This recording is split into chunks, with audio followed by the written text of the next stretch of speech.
కల్వకుంట్ల చంద్రశేఖరరావు గారు రజోత్సవ సభలు అంటే మీ 25 సంవత్సరాలలో ఏదైతే మీరు తెలంగాణ కోసము పోరాటం చేసిన విషయాన్ని ఏ రకంగా అయితే మీరు చెప్పిండ్రో దానితో పాటు 10 ఏళ్ల మీ పరిపాలనలో మీరు ఇచ్చిన హామీని ఇంటికి ఒక ఉద్యోగం గాని, దళితుని ముఖ్యమంత్రి చేస్తా అని చెప్పి మోసం చేసిన విషయాన్ని గాని, గిరిజనులకి పోడు భూములు గాని, రైతుల చేతులకి సంఖ్యలు చేసిన విషయాలు, ఇలా అనేకమైన పొరపాట్లు తప్పిదాలు అన్నింటినీ మీరు చేసిన వాటిని అంగీకరించి తెలంగాణ ప్రజల్ని క్షమాపణ కోరుతారని చెప్పి మేము భావించినాం.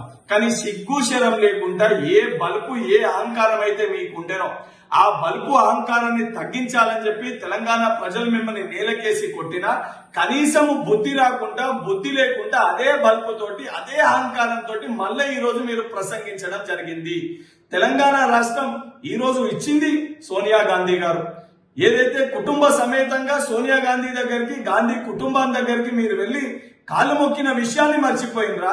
లేదా 10 సంవత్సరాలు మీరు తెలంగాణ రాష్ట్రానికి ముఖ్యమంత్రి అయిందంటే అది సోనియా గాంధీ గారు ఆ రోజు చొరవ తీసుకొని అటు ఆంధ్రప్రదేశ్ లో కంప్లీట్ గా కాంగ్రెస్ పార్టీకి ఏదైతే రేపు భవిష్యత్తు ఉండదని తెలిసి కూడా ఇచ్చిన మాట మేరకు తెలంగాణ రాష్ట్రాన్ని ఇచ్చిన గాంధీ కుటుంబాన్ని విమర్శించేది కొంచెమన్నా సిగ్గు ఉండాలి.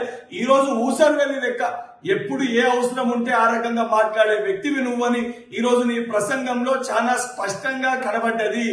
ఈ రోజు కాంగ్రెస్ పార్టీ అధికారంలోకి వచ్చినాక మేము ఇచ్చిన ఒక్కొక్క గ్యారంటీని అమలు చేస్తుంటే అది జీర్ణించుకోలేక, తట్టుకోలేక వాస్తవానికి దానిపైన అసెంబ్లీలో వచ్చి మాట్లాడే ధైర్యం లేని నువ్వు ఈ రోజు వాటిని విమర్శిస్తున్నావంటే యావత్ తెలంగాణ ప్రజానీకం గమనిస్తుండ్రు.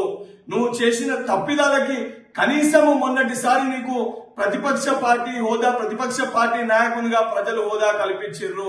ఈ రోజు నీ యొక్క అహంకారము, నీ బల్బుని చూసినాక తప్పనిసరిగా రాబోయే ఎన్నికల్లో ఏదైతే అధికారంలోకి రావడం కాదు, కనీసము నువ్వు శాసనసభకి ఎన్నికే ఎమ్మెల్యే అయ్యే పరిస్థితి కూడా కేసీఆర్ ఉండదు అనేది ఒకటి నువ్వు గుర్తుపెట్టుకోవాలని చెప్పి నేను హెచ్చరిస్తున్నా.